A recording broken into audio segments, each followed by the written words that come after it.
जी good evening class. Good evening sir. Very good evening sir. कैसे हैं आप सब? ऑल वेल सर, आप बताएं। मैं एकदम हमेशा की तरह मस्त बिंदास झक्कास। जी सर आप बहुत और लेट ऐसे आए आज। परफॉर्म। मैं लेट नहीं आया हूँ। मैं तो 7 बजे का लिंक दे रखा है भाई। आप लोग ही नहीं आते टाइम से, मैं क्या करूँ बताओ। सर हम टाइम से आए थे। मैं तो 7 बजे से लिंक डाला हुआ है ना। हम कल 7:14 पे आ गए हाँ, थे। कल्पना बिल्कुल टाइम से थी। फिर मैंने कहा यार अभी और वेट कर लेते हैं। जी 7:21 पे मुगले आजम आए। हाँ, तो एनू आज लापता है। अमित भाई भी नदारद चल रहे हैं क्लास से।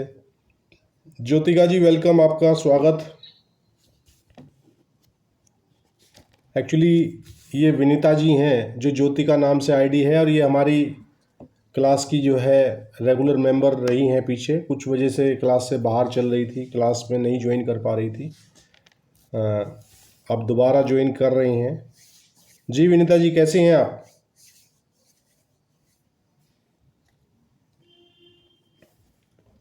माइक खोल के बोलिए। चलिए, शायद उनको आवाज़ नहीं आ पा रही है या वो दाएं बाएं हैं। चलिए अध्याय 24 को हम। एक्चुअली में सर, हाँ, क्या कह रहे हो मुगला जी? मैं ये कह रहा हूँ कि जितने भी हम क्लास मेंबर्स हैं हम्म। वो कम से कम सबको इंट्रोड्यूस होना चाहिए एक दूसरे हाँ, ये दूसरे तो से। है, ये तो है ही, ये तो है बिल्कुल। ये बहुत इंपॉर्टेंट है क्योंकि एडवोकेसी इतना डीप फील्ड है। हम्म। इसमें जितने लिंक्स हो उतना कम है, ये पता नहीं कब किसकी जरूरत हो। हाँ, ये सब रेफरेंस का ही खेल है ना। और जी सर। इस तो एक चीज क्लास हम कल्पना जी को समझा रहे थे। इस क्लास के माध्यम से हम काफ़ी दूर दूर के लोगों से जुड़े हुए हैं, और काफ़ी लोग संपर्क में आए हैं इस क्लास के बावजूद। बहुत से, आप ये मान के चलिए कि एक बार हमने जब इनिशियली स्टार्ट किया था इसको मुगले आजम, तो ये हमने फ्री ऑफ कॉस्ट रखा था, बिल्कुल क्लास में कोई शुल्क नहीं था। अब ये जो 1,000 रुपये पर माह का हमने शुल्क रखा है, ये भी इसलिए रखा हुआ है कि इससे बंदा सीरियस रहता है। फ्री वाली ये क्लास बहुत का, जरूरी हाँ फ्री वाली क्लास का ये था कि फ्री में जिसका जब मन किया आ गया, नहीं मन किया नहीं आया। तो एक मतलब कि आदमी अगर कहीं 1 रुपया भी देता है तो उसका ये समझता है कि मुझे उसका प्रतिफल कुछ मिलेगा, तो मैं वहाँ हाजिर रहूँगा, है ना। सर। ये मतलब मेरे हिसाब से this is a golden chance to हाँ, everyone yes yes. Who joined the club ये कोई सोर्स बिकॉज। ऑफ अर्निंग नहीं है मेरी कि भी इससे मेरा कोई घर चल रहा है। ये तो एक ये है कि एक मैं कोशिश करता हूँ कि हम शाम को एक बार 1 घंटे के लिए, आधा घंटे के लिए, जितना भी हमारा समय निकलता है, एक गैदरिंग हो जाती है। इस बहाने हमारी जो है क्लास में ज्ञानवर्धन होता है। मैं भी आप लोगों से कुछ सीखता हूँ, आप लोगों को कुछ बताता हूँ, डिस्कशन करते हैं हम लोग। ठीक है। सर एक मैं अपने एक्सपीरियंस से एक चीज बताना चाहूंगा। वैसे मेरे को लगभग 1 महीना अभी हुआ नहीं है, 20 से 22 दिन हम्म किए हुए हैं। लेकिन इससे ये है कि जो मैं सेल्फ स्टडी करता हूँ, हम्म और सेल्फ स्टडी के बाद केवल क्या होता है कि किसी सेंटेंस को मैं अदरवाइज ले जाता हूँ, बिल्कुल बिल्कुल।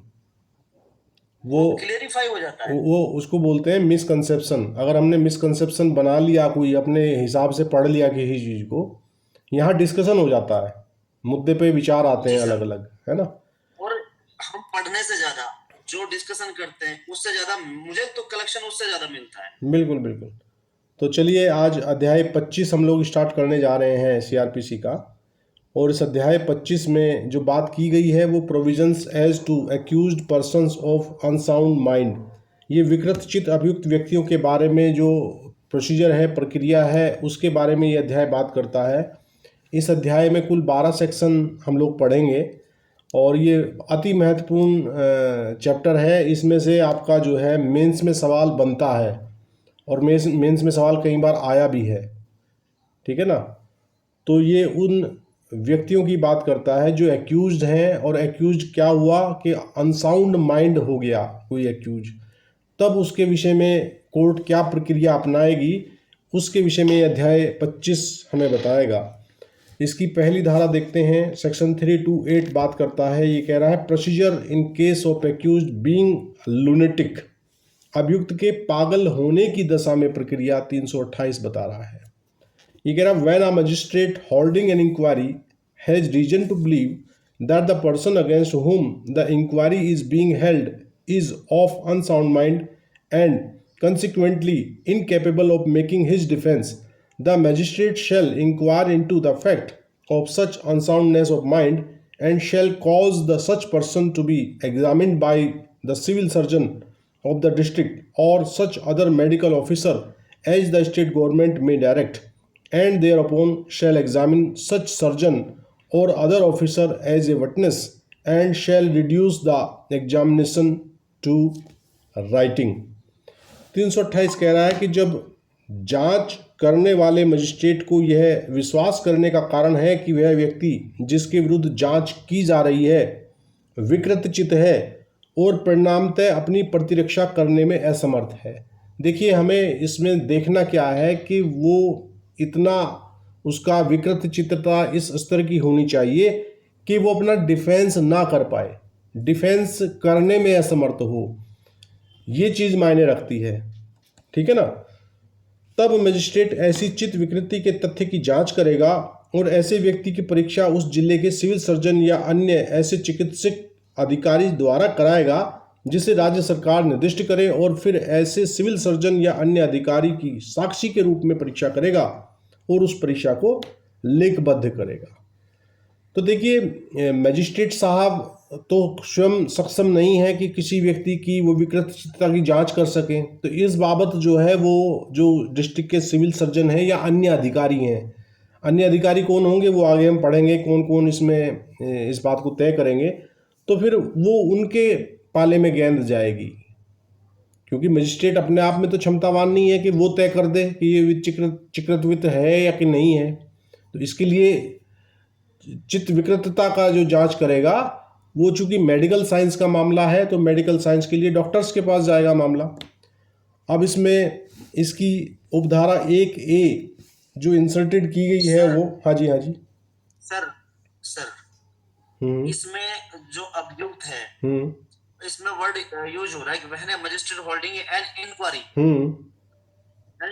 कोई भी बंदा, कोई भी एक्यूज, मतलब कोई भी person after committed the offence accuse हुआ है या विकृत चित्त होने के टाइम पे उससे कोई अपराध हुआ है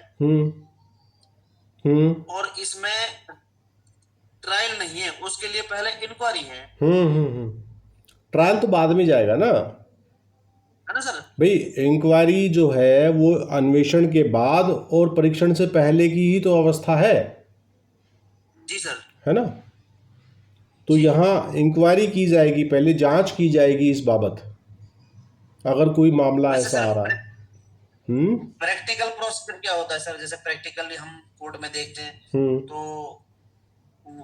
मेरे हिसाब से जैसे कोई भी इंसान, कोई भी जो एक्यूज है, मतलब उसको कोर्ट में पेश किया, सपोज करो कि जी हमने इस ऑफेंस में इसको पेश किया है, तो डिफेंस काउंसिल ने कहा कि ही इज अनसाउंड माइंड, इसमें सोचने समझने की बुद्धि नहीं है, तो देन मजिस्ट्रेट उसे डायरेक्ट करेगा सिविल सर्जन के लिए या जो भी डॉक्टर है, तो वो जो रिपोर्ट सबमिट करेगा उसका चेकअप करने के बाद में या तो मेडिकल बोर्ड उस पे बैठेगा उसके ऊपर, डॉक्टर्स का वो आगे आएगा।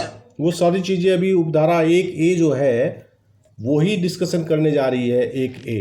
1A इसमें इंट्रोड्यूस की गई है, ये inserted by the code of criminal procedure amendment act 2008 के सेक्शन 25 से इसे जोड़ा गया है 1A को। तो देखते हैं 1A क्या कहता है।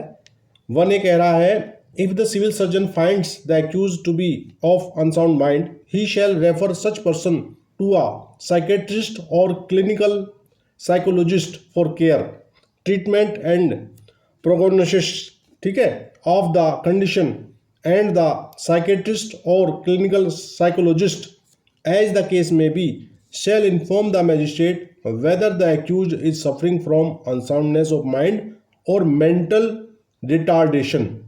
ठीक है, 1A ये कह रहा है कि यदि सिविल सर्जन अभियुक्त की विकृत चित्त का होना पाता है, प्राइमे फेसाई जो है सिविल सर्जन को लग गया कि हाँ ये व्यक्ति जो है विकृत चित्त है, तो वह ऐसे व्यक्ति को मनोचिकित्सक या चिकित्सीय मनोवैज्ञानिक के पास देखरेख, इलाज तथा स्थिति का अनुमान करने के लिए निर्दिष्ट कर सकता है, और मनोचिकित्सक या चिकित्सीय मनोवैज्ञानिक यथास्थिति मजिस्ट्रेट को सूचना देगा कि क्या अभियुक्त चित्त विकृतता अथवा मानसिक दुर्बलता से पीड़ित है। ठीक है, क्या समझे? देखिए, मानसिक दुर्बलता, मानसिक रूप से कमजोर होना और एकदम चित्त विकृत होना, बोथ आर डिफरेंट थिंग। ठीक है ना? सर एक बार सर इसे रिपीट करें प्लीज। कौन से वाले को? 1A हाँ, 1A है सर ये। 1A में सिविल सर्जन प्राइमा फेसाई जांच करेगा। वो देखेगा कि हाँ, ये मामला लग रहा है ऐसा कि ये अनसाउंडनेस ऑफ माइंड का मैटर हो सकता है। तो फिर सिविल सर्जन जो है उसे, जो साइकेट्रिस्ट है या क्लिनिक साइकोलॉजिस्ट है, उनके पास, क्योंकि इसके लिए विशेषज्ञ चाहिएगा ना।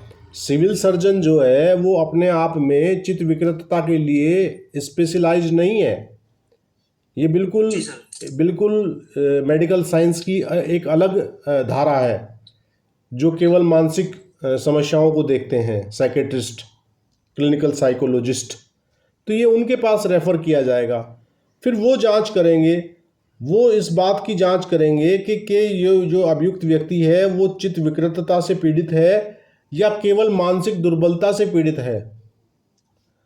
भाई, मानसिक रूप से कमज़ोर होना और पूर्ण रूप से चित्त विकृत होना, दीज आर डिफरेंट थिंग। मतलब कि लब्बो-लुआब ये है कि उन्हें इस बात की जांच करनी है कि ये किस स्तर तक इसकी मेंटल कंडीशन खराब है। क्या ये उस स्थिति तक खराब है कि ये अपनी डिफेंस करने में अक्षम है बिल्कुल, या ये मानसिक रूप से कमज़ोर है, या ये चित्त विकृत है। ये बात आ रही है। इसका प्रोविजो कह रहा है 1A का, provided that if the accused is aggrieved by the information given by the psychiatric or clinical psychologist as the case में be to the magistrate, he may prefer an appeal before the medical board which shall consist of. अब ये कह रहा है कि अगर जो अभियुक्त है वो मनोचिकित्सक या चिकित्सीय मनोवैज्ञानिक यथास्थिति द्वारा मजिस्ट्रेट को दी गई सूचना से व्यथित है, मान लीजिए वो उस रिपोर्ट से सहमत नहीं है। वो कौन? भाई, जो एक्यूज है, एक्यूज की ओर से कोई एडवोकेट होगा, कोई उसका पैरोकार होंगे, है ना। चूंकि वो तो अपने आप को कह रहा सर मैं तो पागल हूँ, मेरा तो दिमाग काम नहीं कर रहा, और वहाँ रिपोर्ट अगर उसके खिलाफ आ रही है, रिपोर्ट साइकेट्रिस्ट कह रहा है कि ना जी ये चिकृत नहीं है, इतना चित्त विकृत नहीं है, ये हाँ मानसिक रूप से दुर्बल जरूर है, लेकिन इस लेवल का नहीं है कि इसे यहाँ इस अध्याय में कुछ लाभ दिया जाए। तो ऐसी अगर उसकी रिपोर्ट एंटी आती है तो उसके लिए वो इसके प्रोविज़ो में व्यवस्था की गई है कि वो उस निर्णय को चैलेंज करे। और चैलेंज किसके सामने करेगा? वो मेडिकल बोर्ड के सामने करेगा। और उस मेडिकल बोर्ड में कौन कौन मेंबर होंगे? A, head of psychiatry unit in the nearest government hospital. तो एक मेंबर तो उसमें होगा जो नज़दीकी राजकीय अस्पताल है, उसमें जो साइकेट्रिक हेड होगा, साइकेट्रिक डिपार्टमेंट का जो हेड होगा, विभागाध्यक्ष होगा, वो होगा। और B, a faculty member of psychiatry in the nearest medical college. और दूसरा मेंबर उसमें ये होगा जो निकटतम मेडिकल कॉलेज में मनोचिकित्सा संकाय का जो मेंबर होगा। वहाँ फैकल्टी मेंबर भी डॉक्टर ही होते हैं ना। जी सर जी। तो ये 2 लोगों का बोर्ड बनाया जाएगा। बोर्ड उस अवस्था में बनाया जाएगा जब अभियुक्त जो है साइकेट्रिस्ट की रिपोर्ट से या क्लिनिकल साइकोलॉजिस्ट की रिपोर्ट से एग्रीव्ड हो, पीड़ित हो, वो उस रिपोर्ट से वो सहमति ना रखता हो। भाई, अपील में आप कब जाएंगे? अपील में आप तभी तो जाएंगे जब आप निर्णय से सहमत ना हो। बिल्कुल सर, आप क्लियर हो गया है। हाँ, ठीक है, मेरा तो क्लियर है भाई, आप लोग और बता दो। हाँ विनीता जी, अब आपको आवाज़ आ रही है मेरी?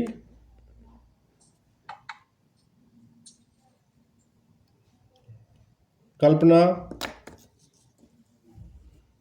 जी सर। क्लियर है? जी सर। क्योंकि सर कई बार ना एज का टेस्ट कराते हैं ना, हाँ वो प्रोसेस तो यही होता है, प्रोसेस तो यही होता है, हाँ लेकिन प्रक्रिया उनकी वो मतलब रिजल्ट दूसरा होता है। हाँ क्योंकि किसी का एज डिटर्मिनेशन करने के लिए उनका ओसिफिकेशन टेस्ट होता है, हाँ उसमें सिविल सर्जन होता है हमारा, उन्हीं को हम्म, पहले एप्लीकेशन मूव की जाती है, बिल्कुल तब वो हड्डी के डॉक्टर को डिप्यूट करता है, बिल्कुल फिर बिल्कुल उसमें बोर्ड करता है, वो बिल्कुल टीथ का करता है, सिर के बालों का करता है, हाँ देन दे विल डिसाइड इसकी एज क्या होगी इन बिटवीन। जी जी जी।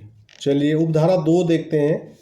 328 की उपधारा 2 कह रही है, pending such examination and inquiry the magistrate may deal with such person in accordance with the provisions of section 330। और ये कह रहा है कि ऐसी परीक्षा और जांच लंबित रहने तक मजिस्ट्रेट ऐसे व्यक्ति के बारे में धारा 330 के उपबंधों के अनुसार कार्रवाई कर सकता है। अब 330 जो है वो आगे आएगी, अभी हम 328 में ही हैं, तो इसको जब 330 पढ़ेंगे तब कनेक्ट करेंगे कि क्या कार्रवाई करेगा उस दौरान। ठीक है। उपधारा 3 कह रहा है, और ये उपधारा 3 जो है ये भी 2008 में ही जोड़ा गया है, उपधारा 3 पहले से नहीं था।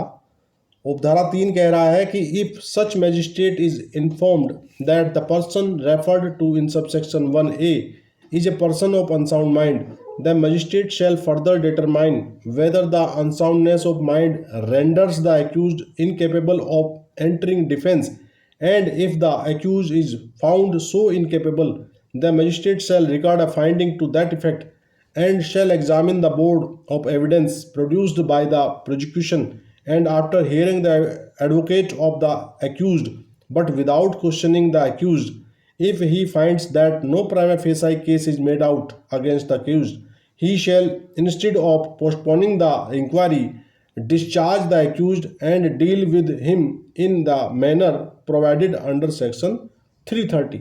330 का भी जिक्र यहाँ भी आया है। ठीक है। अब ये देख लेते हैं उपधारा 3 क्या कह रहा है। ये कह रहा है कि यदि ऐसे मजिस्ट्रेट को सूचित किया जाता है कि उपधारा 1 का में निर्दिष्ट व्यक्ति विकृत चित्त व्यक्ति है, तब मजिस्ट्रेट अग्रेतर यह अवधारित करेगा कि क्या चित्त विकृतता से अभियुक्त प्रतिरक्षा करने में असमर्थ हो गया है। मेन चीज तो यही है, इसका जो क्रक्स है वो यही है कि चित्त विकृतता इस लेवल की होनी चाहिए जिस लेवल की चित्त विकृतता से वो अपना डिफेंस करने में असमर्थ हो। मेन चीज डिफेंस की इनकेपेबिलिटी है इस अध्याय में। क्या समझे भाई? हम आईपीसी के जो अपवाद हैं हमारे, उन अपवादों में चित्त विकृत व्यक्ति को कहाँ छूट प्रदान की गई है कल्पना? सर आईपीसी की धारा 84। धारा 84 में छूट प्रदान की गई है। ठीक है।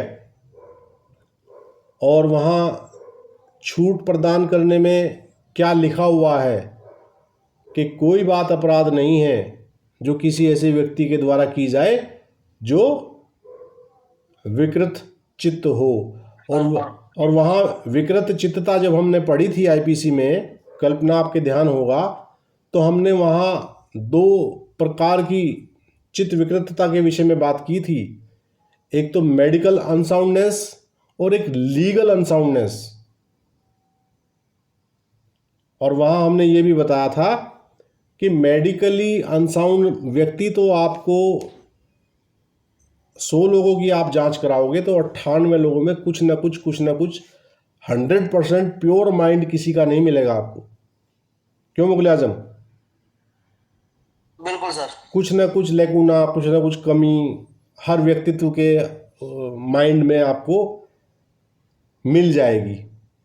लेकिन वो अनसाउंडनेस ऑफ माइंड जो है वो लीगल अनसाउंडनेस होनी चाहिए, तब आपको डिफेंस मिलेगा वहाँ 84 में। वही सेम बात यहाँ भी कही जा रही है कि यहाँ अग्रेतर क्या करेगा?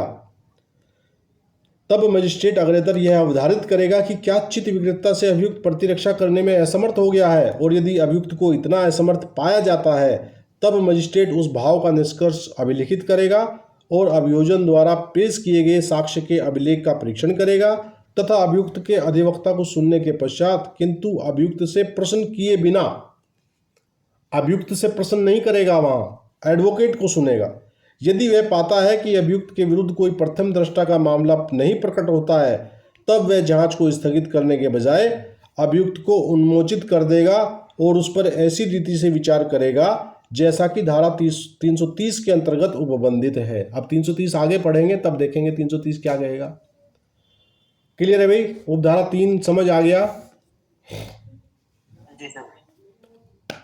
विनीता जी, आपको आवाज नहीं आ रही क्या? हम बार बार आपका नाम पुकार रहे हैं, आपकी तरफ से कोई रेस्पॉन्स नहीं आ रहा है, या काफी दिनों बाद आप क्लास में आ रही हैं तो इसलिए बोलने में शर्मा रही हैं, ऐसा भी हो सकता है मुगल आजम? कुछ भी हो सकता है। कुछ भी हो सकता है, एवरीथिंग इज पॉसिबल। चलिए, अब उपधारा 3 का प्रोविजो क्या बात करता है? प्रोविजो कह रहा, provided that if the magistrate finds that a prima facie case is made out against the accused in respect of whom a finding of unsoundness of mind is arrived, है ना? ये word क्या है भाई? कुछ misprint लग रहा है। माइंड इज अराइव्ड के बाद क्या है आपके डायरेक्ट में? Arrived at sir. हाँ वो, हाँ तो ये मेरे वाले में ना मिसप्रिंट हो रखा है, यहाँ टी की बजाय एल छपा हुआ है, ए एल। मैंने कहा यार ए एल तो कोई शब्दावली बनी नहीं जी, तो ये एट है जी। Mind is arrived at, he shall postpone the proceeding for such period as in the opinion of the psychiatrist or clinical psychologist is required for the treatment of the accused and order the accused to be dealt with as provided under section 330।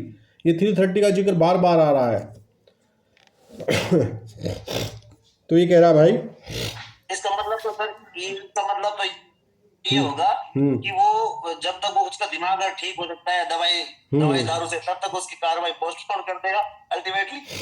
बिल्कुल ये कह रहा परंतु यह कि यदि magistrate यह पाता है कि प्रथम दृष्टया का मामला उस अभियुक्त के विरुद्ध प्रकट होता है जिसके संबंध में चित्त विक्रेता के निष्कर्ष पर पहुंचा गया है, तब वह ऐसी अवधि तक कार्रवाई को स्थगित कर देगा जैसा मनोचिकित्सक या चिकित्सीय मनोवैज्ञानिक की राय में अभियुक्त के इलाज के लिए अपेक्षित है, और अभियुक्त का उस रीति से विचारण किए जाने का आदेश देगा जैसा कि धारा 300 के अधीन उपबंधित है। तो वहाँ एक उनकी राय पूछी जाएगी कि भाई आपको क्या लगता है कि जिस लेवल का इसको अनसाउंडनेस ऑफ माइंड है, इसको लगभग कितना समय लगेगा ठीक होने में? तो वो एक अप्रोक्सीमेट समय ही दे सकते हैं डॉक्टर, अंदाज़ा बता सकते हैं कि लगभग इसको इतने सप्ताह, इतने माह तक जो है हम ऑब्जर्वेशन में रखेंगे, इसका ट्रीटमेंट करेंगे। तो बहुत संभव है कि इतने समय में इसका जो है अनसाउंडनेस ऑफ माइंड है जो वो क्लियर हो सके। तो वैसी स्थिति में उतनी अवधि तक के लिए मजिस्ट्रेट जो है वो उस कार्रवाई को पोस्टपोन कर देगा। उपधारा 4 कह रहा है कि if such magistrate is informed that the person referred to in subsection 1A is a person with mental retardation, the magistrate shall further determine whether the mental retardation renders the accused incapable of entering defense, and if the accused is found so incapable, the magistrate shall order closure of the inquiry and deal with the accused in the manner provided under section 330। ये कह रहा है कि यदि ऐसे magistrate को यह सूचना दी जाती है कि उपधारा 1 में निर्दिष्ट व्यक्ति मानसिक रूप से दुर्बल व्यक्ति है, तब मजिस्ट्रेट अग्रतर यह अवधारित करेगा कि क्या मानसिक दुर्बलता से अभियुक्त प्रतिरक्षा करने में असमर्थ हो गया है, और यदि अभियुक्त को इतना असमर्थ पाया जाता है तब मजिस्ट्रेट जांच समाप्त करने के आदेश करेगा और अभियुक्त पर ऐसी रीति से विचार करेगा जैसा कि धारा 330 के अधीन उपबंधित है। ठीक है, अब 329 देखते हैं। 329 क्या बात कर रहा है? 329 कह रहा, procedure in case of person of unsoundness mind tried before court, न्यायालय के समक्ष विचारित व्यक्ति के विकृत चित्त होने की दशा में प्रक्रिया। वहाँ अभी जांच का स्तर था 328 में, और यहाँ बात कर रहा है procedure in case of person of unsoundness mind tried before the court. ये परीक्षण के दौरान की अवस्था बता रहा है। ये क्या कह रहा है? If at the trial of any person before a magistrate और court of session it appears to the magistrate or court that such person is of unsound mind and consequently incapable of making his defense, the magistrate or court shall in the first instance try the fact of such unsoundness and incapability, and if the magistrate or court after considering such medical and other evidence as may be produced before him or it is satisfied of the fact he or it shall record a finding to that effect and shall postpone further proceedings in the case। तो 328 में तो हम जांच की बात कर रहे थे और 329 क्या बात कर रहा है, किस चीज की बात कर रहा है भाई? ट्रायल की कर रहा है सर, ये ट्रायल की बात कर रहा है। ट्रायल की। और 329 के बाकी जो हिस्से हैं, उपधाराएं हैं, वो लगभग सेम हैं जो हम 328 में पढ़ के आए हैं। वही प्रक्रिया अपनाई जाए। सिर्फ इंक्वायरी है, हाँ, ट्रायल है। बस ये डिफरेंस समझिए। बाकी इसके जो और 1A 2 3 ये लगभग वही है, सारी स्टोरी वही है जो हम 328 में डीपली पढ़ के आए हैं। कल्पना क्लियर है? जी सर। तो इसको आप इसके बाकी हिस्से आप स्वयं देख लीजिएगा। स्वयं देखने की भी आवश्यकता नहीं है, वही बोर्ड बन रहा है, जैसे वहाँ बोर्ड बना था ऐसे यहाँ बोर्ड बनेगा अगर कोई चैलेंज करेगा तो, है ना? डिट्टो है। अगर इसको मतलब कानून बनाने वाले यदि 328 और 29 को एक ज्वाइंटली भी बना देते, जांच या विचारण दोनों को एक साथ ही रख देते, तो पता नहीं क्या कुछ समस्या ही होगी अगर उन्होंने अलग अलग धारा बनाई है तो भाई। लेकिन बात कहानी लगभग सेम है। ठीक है, अब देखते हैं ये 330 क्या कह रहा है। बार बार 330 आ रहा है इसमें, 329 में भी बार बार जिक्र है उसका। तो 330 कह रहा है release of person of unsound mind pending investigation और ट्रायल। 330 कह रहा है कि उसको रिलीज कर दीजिए आप, अगर वो आपकी कस्टडी में है। तो देखते हैं 330 क्या कह रहा है। ये कह रहा है, उपधारा 1 कह रही है इसकी कि whenever a person is found under section 328 और section 329 to be incapable of entering defence by reason of unsoundness of mind और mental retardation, the magistrate or court, as the case may be, shall, whether the case is one in which bail may be taken or not, order release of such person on bail। ये कह रहा है 330 की उपधारा 1 कि जब कभी व्यक्ति को चित्त विकृतता या मानसिक दुर्बलता के कारण धारा 328 या धारा 329 के अधीन प्रतिरक्षा करने के लिए असमर्थ पाया जाता है, तब मजिस्ट्रेट या न्यायालय यथास्थिति भले ही मामला ऐसा है जिसमें जमानत ली जा सकेगी या नहीं, जमानत पर ऐसे व्यक्ति की निर्मुक्ति का आदेश करेगा। क्या समझे भाई? बिल्कुल सर। अगर मान ले ये वो जो अनसाउंड माइंडेड कोर्ट को ये लग जाता है कि भाई वो अपना डिफेंस करने में कैपेबल नहीं है, तो वो जमानत पे था तो कोई बात ही नहीं है। हाँ। और अगर वो जमानत पे नहीं है तो मतलब court is bound to release him on bail, because shall word आया है और ये बात नहीं देखी जाएगी कि मैटर बेलेबल है कि नॉन बेलेबल है, बेल दी जा सकती थी कि नहीं दी जा सकती थी, है ना? उसको वो बेल पे छोड़ देगा। प्रोविजो कह रहा है कि इसका provided that the accused is suffering from unsoundness of mind और mental retardation which does not mandate in patient treatment and a friend or relative undertakes to obtain regular out patient psychiatric treatment from the nearest medical facility and to prevent from doing injury to himself or to any other person. परंतु यह कि अभियुक्त ऐसी चित्त विकृतता या मानसिक दुर्बलता से पीड़ित हो जो अंतः रोगी के इलाज की आज्ञा नहीं देता है। क्या समझे? अंतः रोगी और बाह्य रोगी कौन होते हैं भाई? कल्पना सर नहीं पता। अंतः रोगी वो होते हैं जो हॉस्पिटल में भर्ती होकर इलाज कराते हैं, और बाह्य रोगी वो होते हैं जो बाहर से इलाज कराते हैं। ओपीडी, आप डॉक्टर के पास गए, पर्चा बनवाया, दवा ली, दवा लेके अपने घर आके आराम से दवा खा रहे हैं, अपना ट्रीटमेंट कर रहे हैं, तो आप ओपीडी वाले मरीज हुए। ठीक है ना?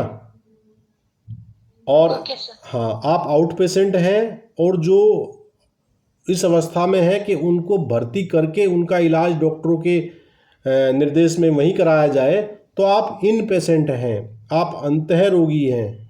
बाह्य रोगी और अंतः रोगी का ये मतलब है। क्लियर है मुगल आजम? जी सर।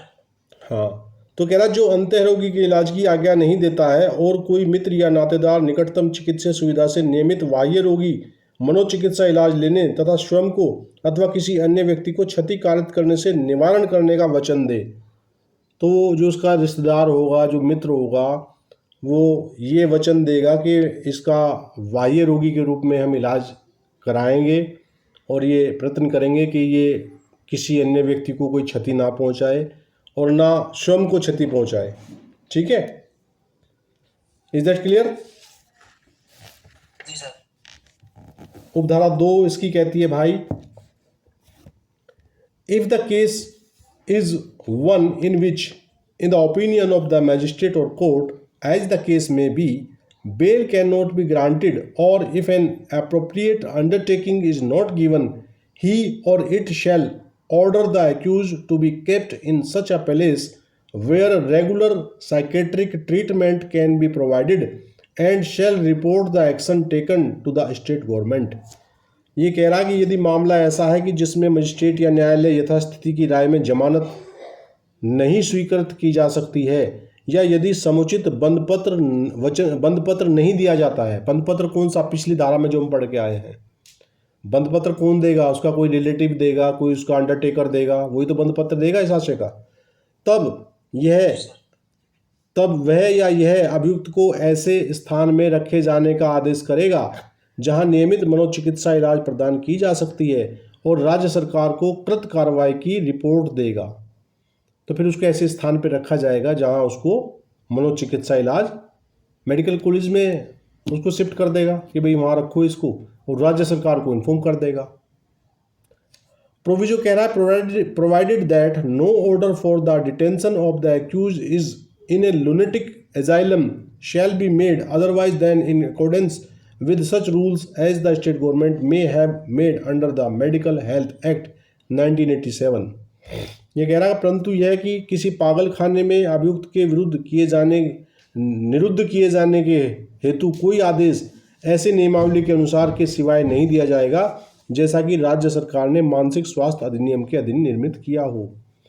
तो पागल खाने में भेजने का अगर कोई होगा तो वो आदेश जो है मानसिक स्वास्थ्य अधिनियम में बनाए गए नियमों के अधीन दिया जाएगा, अन्यथा पागल खाने में नहीं भेजा जाएगा उसको, जब तक कि यहाँ जो रूल्स बनाए गए हैं, राज्य सरकार ने जो रूल्स बनाए हैं मानसिक स्वास्थ्य अधिनियम के तहत, उन नियमों का पालन करते हुए उसको पागल खाने भी भेजा जा सकता है।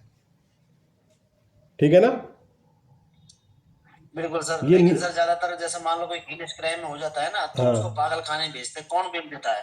कोई नहीं देता प्रैक्टिकली। हाँ, तो फिर वो जो है, ये जो प्रोविजो है इसका ये नेगेटिव प्रोविजो है। देखो इसको दोबारा देखो, ये कह रहा है परंतु यह कि किसी पागल खाने में अभियुक्त के निरुद्ध किए जाने हेतु कोई आदेश ऐसे नियमावली के अनुसार के सिवाय नहीं किया जाएगा। तो यानी कि यदि उसको वहाँ भेजा जा रहा है तो जो नियमावली मानसिक स्वास्थ्य अधिनियम की है उस नियमावली को फॉलो किया जाएगा। ठीक है कल्पना, क्लियर है? हाँ जी। चलिए उपधारा 3 देख लेते हैं। उपधारा 3 कह रहा है कि whenever a person is found under section 328 और section 329 to be incapable of entering defence by reason of unsoundness of mind और मेंटल रिटार्डेशन, द मैजिस्ट्रेट और court as the case may be shall, keeping in view the nature of the act committed and the extent of unsoundness of mind or mental retardation, further determine if the release of the accused cannot be ordered। उपधारा 3 कह रही है कि जब कभी किसी व्यक्ति को चित्त विकृतता या मानसिक दुर्बलता के कारण प्रतिरक्षा करने के लिए धारा 328 या धारा 329 के अधीन असमर्थ होना पाया जाता है, तब मजिस्ट्रेट या न्यायालय यथास्थिति कारित कृत्य की प्रकृति तथा चित्त विकृतता या मानसिक दुर्बलता की सीमा को ध्यान में रखते हुए अग्रतर अवधारणा करेगा कि क्या अभियुक्त के छोड़े जाने का आदेश किया जा सकता है। वो चेक करेगा छोड़े जाने के आदेश करने के लिए।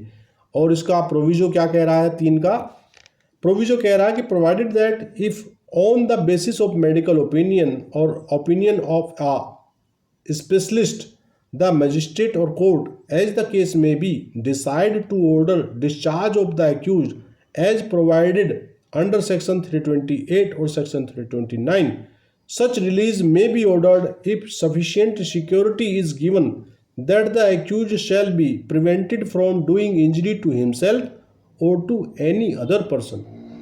वही बात आ रही है जो पीछे भी बताई गई थी कि यदि चिकित्सीय राय या विशेषज्ञ की राय के आधार पर मजिस्ट्रेट या न्यायालय यथास्थिति अभियुक्त के उन्मोचन का आदेश करने का विनिश्चय करता है, जैसा धारा 328 या धारा 329 के अधीन उपबंधित है, तब इस प्रकार छोड़े जाने का आदेश किया जा सकता है यदि पर्याप्त प्रतिभूति दी जाती है कि अभियुक्त को स्वयं की या किसी अन्य व्यक्ति को क्षति कारित करने से निवारित किया जाएगा।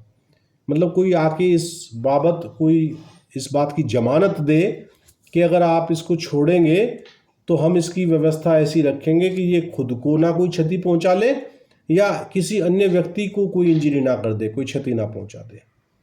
और इसका बी पार्ट कह रहा है प्रयोजों का, इफ द मजिस्ट्रेट और कोर्ट एज द केस में be is of opinion that discharge of the accuse can not be ordered, the transfer of the accuse to a residential facility for persons of unsound mind or mental retardation may be ordered, wherein the accused may be provided care and appropriate education and training।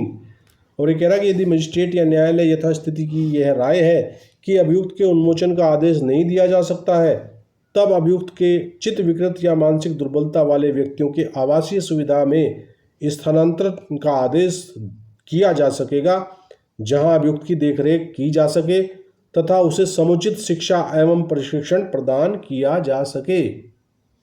Is that clear? अब अगली धारा जो 331 है भाई, 331 कह रहा है resumption of inquiry or trial, जांच या विचारण को पुनः चालू करना। अब पुनः चालू कब होगी? मोटी मोटी सी बात है कि यदि जो एक्यूज जो अनसाउंडनेस ऑफ माइंड उसकी खत्म हो गई है ना, उसका मानसिक स्वास्थ्य ठीक हो गया, तो तब जो स्थगित की गई थी कार्रवाई उसको दोबारा फिर जो है चालू करने की जो व्यवस्था है वो 331 बताती है। ये कह रहा है when ever an inquiry or trial is postponed under section 328 और सेक्शन 329। 328 में जांच को पोस्टपोन किया गया था और 329 में विचारण को पोस्टपोन किया गया था। द मजिस्ट्रेट और कोर्ट एज द केस में B may at any time after the person concerned has ceased to be unsound mind resume the inquiry or trial and require the accused to appear or be brought before such magistrate or court। 331 कह रहा है भाई कि जब कभी जांच या विचारण की धारा 328 या धारा 329 के अधीन मुलतवी किया गया है, तब यथास्थिति मजिस्ट्रेट या न्यायालय जांच या विचारण की संबंध व्यक्ति के विकृत चित्त न रहने पर किसी भी समय पुनः चालू कर सकता है और ऐसे मजिस्ट्रेट या न्यायालय के समक्ष अभियुक्त के हाजिर होने या लाए जाने की अपेक्षा कर सकता है। ठीक है भाई। उपधारा 2 देख लेते हैं इसकी क्या कह रही है। उपधारा 2 इसकी कह रही है when the accused has been released under section 330 and the sureties for his appearance produce him to the officer whom the magistrate or court appoints in this behalf, the certificate of such officer that the accused is capable of making his defense shall be receivable in evidence।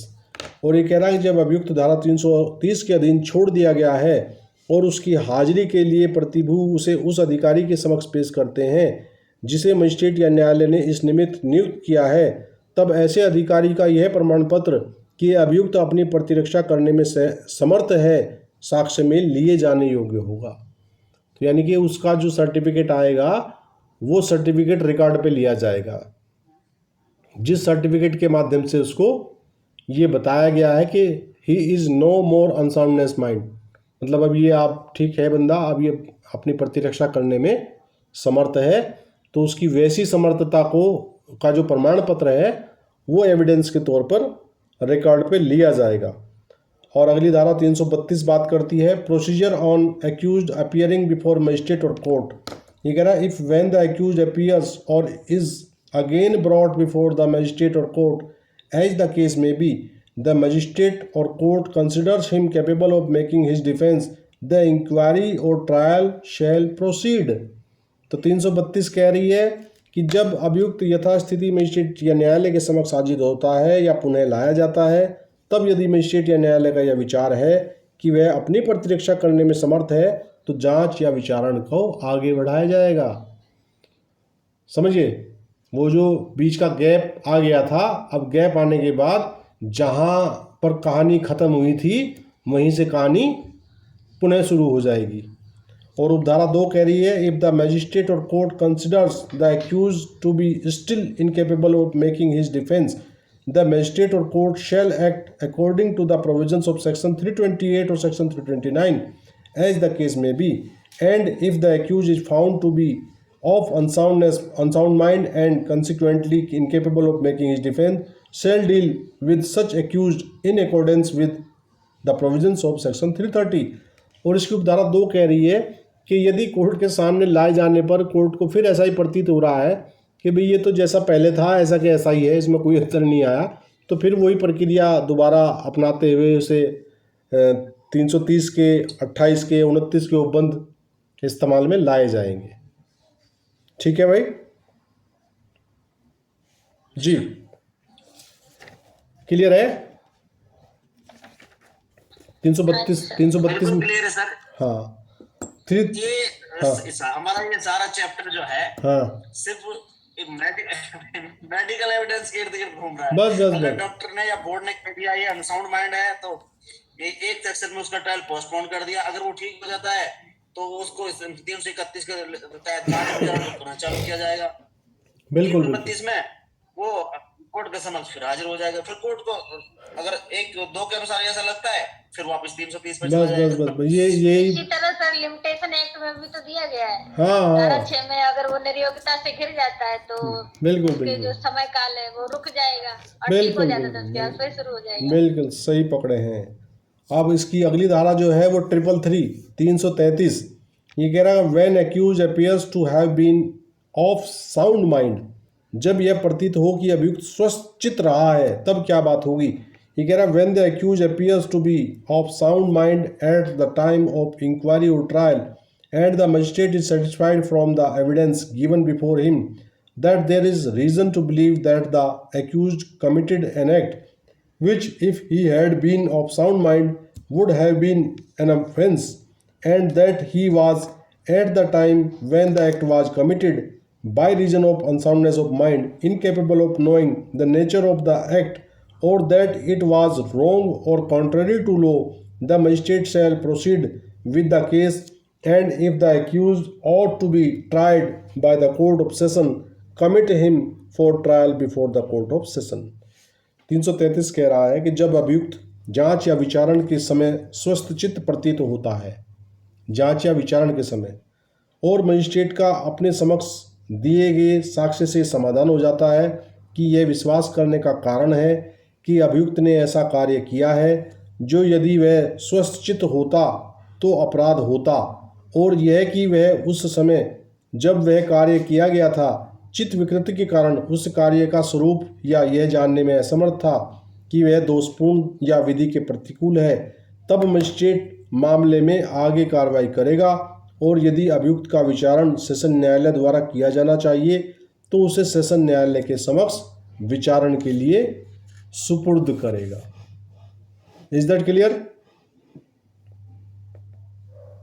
बिल्कुल sir, लेकिन ये तो एक बड़ा इस पूरे chapter में बड़ा लोचा हो गया कि जब उन्होंने कोई अपराध किया वो उस समय अनसाउंड माइंड था, ये सेक्शन यही तो कहता है सर, और बाद में वो मान ले साउंड माइंड हो जाता है तो उसके ऊपर ट्रायल चलाया जाएगा। अगर कोई सेशन ट्राइबल बाई सेशन है तो सेशन को कमिट कर देता है, तो मजिस्ट्रेट ट्रायल है तो मजिस्ट्रेट पास। तो अब अगली धारा 334 आपकी शंका का निवारण करने के लिए अगली धारा आ रही है, उसे देखते हैं। ये कह रहा है judgment of acquittal on ground of unsoundness of mind. ये कह रहा है कि whenever any person is acquitted upon the ground that at the time at which he is alleged to have committed an offence he was by reason of unsoundness of mind incapable of knowing the nature of the act alleged as constituting the offence, or that it was wrong or contrary to law, the finding shall state specifically whether he committed the act or not। क्या समझे?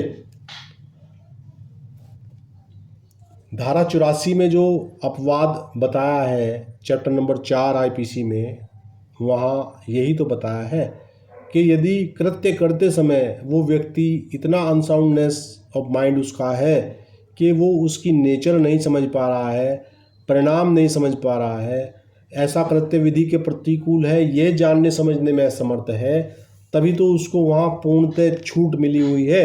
और 334 क्या कह रहा है कि जब कभी कोई व्यक्ति इस आधार पर दोष मुक्त किया जाता है कि उस समय जब वह अभिकथित है कि उसने अपराध किया, वह चित्त विकृति के कारण उस कार्य का स्वरूप जिसका अपराध होना अभिकथित है, या यह कि वह दोषपूर्ण या विधि के प्रतिकूल है, जानने में असमर्थ था, तब निष्कर्ष में यह निर्दिष्ट कथित होगा कि उसने वह कार्य किया या नहीं किया। क्या समझे भाई? इस आधार पर उसे दोष मुक्ति तो किया जाएगा, क्योंकि 84 में सामान्य अपवादों में उसे पूर्णतः छूट मिली हुई है, तो ये जांच तो कोर्ट करेगा ना भाई। ये निर्णय तो कोर्ट ही करेगा ना, पुलिस तो अपने आप करके नहीं छोड़ देगी उसे। ये तो कोर्ट का आउटलुक है, कोर्ट जांच करे, कोर्ट विचारण करे, कोर्ट देखे कि उस टाइम की उसकी अवस्था क्या थी, उसकी मेडिकल रिपोर्ट्स क्या थी। इस बात की फाइंडिंग तो कोर्ट ही लेगी ना मुगल आजम। बिल्कुल सर, बिल्कुल। हाँ। ये मैं क्लियर है, क्योंकि उसको तो मिलेगा, अगर हम समझो तो उसको तो जो अपवाद है भाई, है उसका अपवाद का लाभ उसको ट्रायल में तो मिलेगा, या वो पहले ही पुलिस के आगे हाथ झुला के खड़ा हो जाएगा, जी मैं तो पागल हूँ, मेरे खिलाफ तो चार्जशीट नहीं दे सकते आप। पुलिस को पावर ही नहीं है उसकी। हाँ, तो वो काम तो कोर्ट ही करेगा, अपवादों का लाभ कोर्ट ही देगा। और ये साबित करने का भार किस पे होता है? अगर कोई व्यक्ति कहेगा कि मेरा मामला अपवादों के अंतर्गत आ रहा है, तो इसे साबित करने का भार किस पे होता है? वो तो एक्यूज पे होगा सर। एक्यूज पे होता है। कहाँ से होता है? कौन सी धारा इस बात को स्पष्ट करती है? सर एविडेंस की धारा 105। यस सर, बिल्कुल। बर्डन ऑफ प्रूफ, मैं वो प्रिजम्पशन पे चला गया 114 के लिए, वो मैं प्रिजम्पशन पे चला गया। 105 है, बिल्कुल बहुत इंपॉर्टेंट है। 105 कहती है कि यदि कोई व्यक्ति इस बात का दावा करता है कि उसका मामला अपवादों के अधीन आ रहा है, तो ये साबित करने का भार एक्यूज पे। और ये सवाल प्रीलिम्स में हजारों बार पूछा गया है भाई साहब, ठीक है ना? बिल्कुल सर, बिल्कुल। ये बिल्कुल बिल्कुल बहुत इंपॉर्टेंट है सर। हर तीसरे प्रीलिम्स में तुम्हें ये सवाल रखा मिलेगा, 4 ऑप्शन दे देंगे उसमें, ठीक है ना? राज्य सरकार, न्यायालय, अभियुक्त, है ना, और अभियोजन। चार ऑप्शन में जिसने पढ़ रखी होगी 105 वो सही जवाब देगा जाएगा, जिसने नहीं पढ़ रखी होगी वो वहाँ सिक्का उछालेगा, हेड या टेल। ठीक है ब्रदर, आज की क्लास को, हाँ जी, मैं वही कह रहा था कि मर्डर ऑफ प्रूफ तो किसी बंदे पे होता है। हाँ। और जो क्लेम करेगा वो चाहे वो प्रोसिक्यूशन हो, चाहे वो एक देसी सी कहावत इसमें याद रखिएगा कि जो बोल लेगा वही कुंडी खोल लेगा।